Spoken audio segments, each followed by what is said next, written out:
Meeting ನೀವು ನಾವು ಒಗ್ಗಟ್ಟಾಗಿದ್ದೀವಿ ಅಂತ ಮಾಧ್ಯಮದ ಮುಂದೆ ಹೇಳಿದ್ರಲ್ಲ, ನಾವು ಯಾವಾಗಲೂ ಒಗ್ಗಟ್ಟಾಗಿದ್ದೀವಿ. ಈಗ ಒಗ್ಗಟ್ಟಾಗಿದ್ದೀವಿ. ಶಾಸಕರುಗಳಿಗೆ ಕೇಳ್ರಿ ಇಲ್ಲಿ, ಹೇಳಿದ್ದಾರೆ.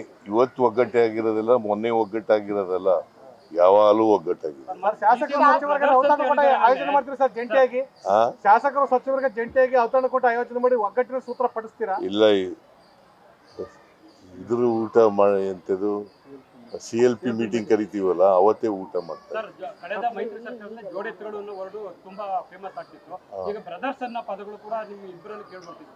ನಾವು ಯಾವಾಗಲೂ ಬ್ರದರ್ಸೇ, ಒಂದೇ ಪಕ್ಷದಲ್ಲಿದ್ದೀವಿ, ಒಂದೇ ಸಿದ್ಧಾಂತದ ನಂಬ್ಕೊಂಡಿದ್ದೀವಿ, ಒಟ್ಟಿಗೆ ಕೆಲಸ ಮಾಡ್ತೀವಿ. ಮುಂದಿನ 2028ಕ್ಕೂ ಕೂಡ ನಾವು ಒಟ್ಟಿಗೆ ಕೆಲಸ ಮಾಡ್ತೀವಿ, ಅಧಿಕಾರಕ್ಕೆ ತಗೋಬೇಕು. ಸರ್, ಪರಮೇಶ್ವರ್ ಅವರು ಕೂಡ ನಿಮ್ಮಿಬ್ಬರನ್ನ ಬ್ರೇಕ್ಫಾಸ್ಟ್ ಕರೀತಾರೆ ಅಂತ ಸರ್. ಪರಮೇಶ್ವರ್ ಅವರು ನಿಮ್ಮಿಬ್ಬರನ್ನ ಬ್ರೇಕ್ಫಾಸ್ಟ್ ಕರೀತಾರೆ ಅಂತ, ನೀವು ಅವ್ರನ್ನ ಕರೆದಿಲ್ಲ, ಅದಕ್ಕೆ ನಾನೇ ಅವ್ರನ್ನ